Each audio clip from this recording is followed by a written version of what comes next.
Alors salut à toi mon cher ami, sois le bienvenu dans cette nouvelle vidéo.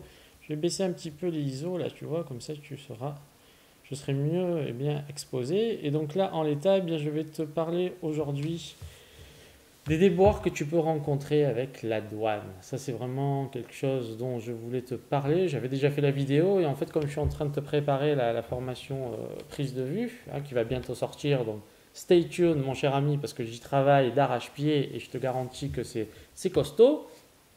Et donc j'avais fait la vidéo sur les débords qui devaient arriver en douane et en fait comme un imbécile j'ai effacé la vidéo. Donc du coup je me la retape, je te la refais, c'est pas grave, hein, je m'en rappelle toujours puisque c'est quelque chose que je connais bien maintenant que tu me suis et que tu me connais. Et donc si tu veux aujourd'hui, ben, j'ai envie de te parler de ça. Pourquoi? Parce que ben, quand tu démarres ton activité, ça te stresse énormément.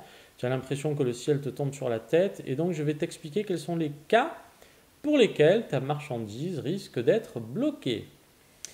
Donc, eh bien, pour t'en parler, tout simplement, on va rentrer dans le vif du sujet assez rapidement et je vais te parler du premier cas de figure qui peut arriver. Et le premier cas de figure est l'absence de commercial invoice. Qu'est-ce que la commercial invoice? C'est la facture qui doit être apposée sur ton colis de manière à ce que les services douaniers puissent faire correctement leur travail. Comment ça se passe? Eh bien, tout simplement, tu sais que soit tu passes à la trappe, soit eh bien, tu vas devoir payer des frais de douane. Donc, si c'est des gros colis, tu les paieras obligatoirement. Si c'est des petits trucs, parfois, tu as de la chance. Mais globalement, moi, tu sais, à mes débuts, j'ai pas eu trop de chance. J'ai, dans 99% des cas, payé les frais de douane. Donc, mais, eh bien, au début, tu es un novice, tu ne sais pas ce qu'il faut faire. Et donc, du coup, eh bien, absence de commercial invoice. Eh bien, du coup, la douane, elle n'arrive pas à savoir quel est le montant qu'elle va te taxer. Et donc, du coup, boum, colis bloqué. Et donc, il faut que tu te mettes en relation avec ton fournisseur pour qu'il te transmette cette fameuse facture. Alors là aussi, attention, parce que dans une vidéo assez ancienne maintenant, je te parlais des frais de douane, et donc du coup, en fait, j'avais dit que si tu mettais pas les frais de port, du coup, tu ne serais pas taxé. Donc en fait, j'ai dû faire une erreur. Bon, j'en étais au début, mon cher ami. Tu sais, c'est stressant de parler derrière une caméra. Maintenant, j'ai un peu plus de bouteilles, même si parfois, tu as remarqué que des fois, je peux faire des petites erreurs quand je te parle parce que je suis vraiment tellement dans le truc et j'ai envie de te dire tellement de choses qu'en fait, j'anticipe et je ne suis pas concentré sur ce que je suis en train de te raconter au moment présent. Et tu sais, il faut vraiment que je me détende. J'ai vraiment, là-dedans, ça fonctionne trop et donc il faut que je me calme et que je reste concentré sur ce que je suis en train de t'expliquer. En l'occurrence, eh bien ici, qu'est-ce qui va se passer? Même si les frais de port ne sont pas mentionnés sur la commercial invoice, tu t'imagines bien que la douane travaille on va dire en collaboration, ouais, on peut appeler ça collaboration, avec les services de transport qui ont un service de dédouanement, puisque tu sais très bien que quand tu reçois ton colis, eh bien, le livreur te demande de lui laisser un petit chèque. Et oui, parce que sinon tu ne peux pas récupérer ta marchandise. Et donc du coup, qu'est-ce qui se passe? Ils connaissent le prix du transport et donc tu seras taxé en plus de ta marchandise sur le transport. Donc là aussi, c'est bien d'autant parler parce qu'il y a beaucoup de gens qui disent oh là là, les frais de douane sont super élevés. Je te comprends, mon cher ami, parce que tu es auto-entrepreneur. Mais que se passe-t-il si demain tu es au régime réel? Ce que je te souhaite, ça veut dire que tu commences à développer ton activité. Et donc là, qu'est-ce qui va se passer? Tu vas avoir un système de TVA collecté, TVA déductible. Comment ça fonctionne concrètement? Eh bien, tu sais que lorsque tu importes ta marchandise et que tu payes tes frais de douane, tu vas payer à la fois les frais de douane qui sont autour de 3-4%. Renseigne-toi, il y a une nomenclature selon le type d'objet que tu importes. Et au-delà de ça, on va te rajouter aussi de la TVA. Mais si tu es auto-entrepreneur, tu sais que tu déclares aucune TVA, tu factures en franchise de base, TVA franchise de base. En revanche, si tu es un entrepreneur pour qui ça fonctionne, du coup, tu collectes la TVA et tu déduis la TVA. Donc, du coup, les frais de douane ne sont pas si élevés.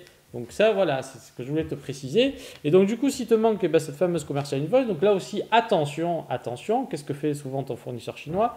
Il minore la commercial invoice. Et là, je sais qu'il y a beaucoup de gens qui vont se reconnaître parce que c'est tentant de te dire que tu vas payer moins de frais de douane, mais attention, parce que si on te bloque ta marchandise, la douane va te demander des justificatifs, à savoir la commercial invoice et aussi le justificatif de paiement. Et donc du coup, fais très attention à ce que tu fais, mon cher ami. Et donc dans le cas où ça ne se passe pas comme prévu, en général, tu vas perdre entre une semaine et 3 semaines, il faut que tu le saches. Et donc du coup, tu peux soit te prendre une amende majorée jusqu'à 1 500 €, à moins que tu aies fait vraiment des grosses cochonneries, et là ça te coûtera beaucoup plus cher. On peut te détruire ta marchandise et aussi on peut renvoyer la marchandise au fournisseur. Le fournisseur, lorsqu'il va recevoir la marchandise, dis-toi bien que si tu veux qu'il te la renvoie, il va te faire payer. Il ne va pas te faire ça gratuitement. Hein? Donc, il faut que tu le saches. Donc, déjà, premier réflexe, commercial invoice collé à l'extérieur du carton. Deuxième chose, deuxième raison pour laquelle on peut te bloquer ta marchandise. Tu sais que selon le pays dans lequel tu vends tes produits, eh bien, c'est soumis à réglementation. Et notamment, tu sais, en Europe, il y a ce qu'on appelle le marquage CE. Donc là aussi, il faut que tu te renseignes un minimum. Pourquoi? Parce que, eh bien, tu sais, moi, à mes débuts, il y a quelques années, quand je contactais les fournisseurs chinois, ils me disaient, je disais, est-ce que c'est aux normes CE? Il me dit, il comprenait pas, il me dit, mais si tu veux, on marque CE sur l'emballage. C'est pas ça, mon cher ami. Parce que si demain tu as un problème, bon, encore une fois, il faut que tu prennes une bonne RC, une assurance responsabilité civile professionnelle pour te couvrir des dommages que tu pourrais faire subir aux consommateurs. Mais au-delà de ça, la douane peut te bloquer ta marchandise pour absence de justificatif concernant la norme CE ou parfois la norme ISO. Mais en général, en Europe, c'est CE, Communauté européenne, c'est le marquage CE, qui sert à justement valider la qualité des produits. Et dans ce cas-là, qu'est-ce qui se passe? Pense toujours en amont à contacter ton fournisseur et garde de côté les pièces qu'il va te fournir de manière à pouvoir, en cas de pépin, communiquer avec la douane et donner ce qu'on te demande. Il faut que tu saches qu'il y a des catégories qui sont soumises à la législation. N'importe pas n'importe quoi. Il ne faut pas que tu sois bourrin dans ton activité, mon cher ami, sinon tu peux vite te planter. Et donc, du coup, qu'est-ce que tu dois faire? Avant de commercialiser un produit, il va falloir que tu te renseignes un minimum.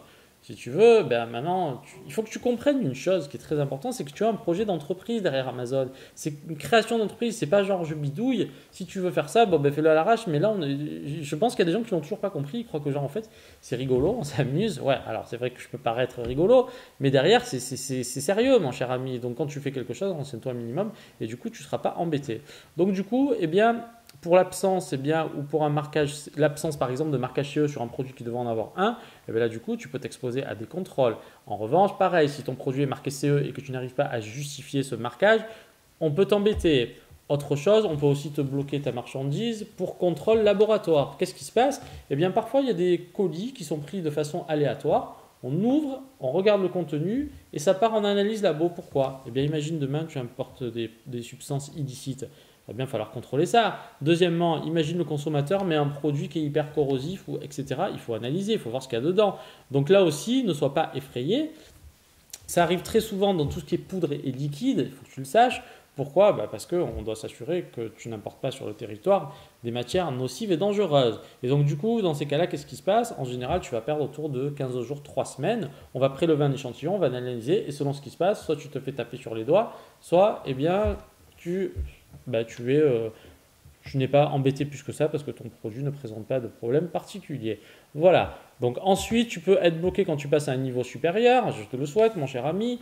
Si par exemple, tu mets sur ton emballage Made in France et que du coup, il y a une partie qui est effectivement fabriquée en France et une autre partie qui est par exemple fabriquée en Inde, du coup, la douane va contrôler, va te demander de justifier pourquoi tu marques ça. Et dans ce cas-là, qu'est-ce qui se passe? Ta marchandise peut être bloquée plusieurs mois. Par exemple, ça peut être 200 000 pièces qui sont bloquées et que tu devras réétiqueter tes emballages un par un. Alors imagine-toi quand tu as 200 000 pièces à faire. Sinon, du coup, ta marchandise, tu ne la récupères plus. Donc il faut que tu saches que quand tu fais quelque chose et que tu importes, n'hésite surtout pas même à contacter les services de douane pour être sûr d'être en conformité. Voilà mon cher ami, j'espère que tu y vois un peu plus clair et surtout je voulais te dire une chose, ne te stresse surtout pas quand ton colis est bloqué en douane, sauf si vraiment tu es un véreux et que tu fais que des bêtises, mais globalement ne t'inquiète pas, ça fait peur, je sais, il y a beaucoup de gens qui tremblent dès que quelque chose est bloqué, mais globalement sache que ça s'arrangera toujours. Voilà, je voulais un peu te rassurer là-dessus, mais je voulais aussi te prévenir que c'est monnaie courante dans ce type de business. Donc encore une fois, si tu importes tes produits dans la communauté européenne, du coup, là, tu n'auras pas de problème avec la douane. Moi, je te parle de la douane uniquement si tu importes tes produits dans des pays hors communauté européenne. Et donc, du coup, là, forcément, tu seras soumis à douane. Voilà, mon cher ami. J'espère que c'est plus clair que toi. Et je te dis à très bientôt pour une nouvelle vidéo. Tchuss et reste en forme.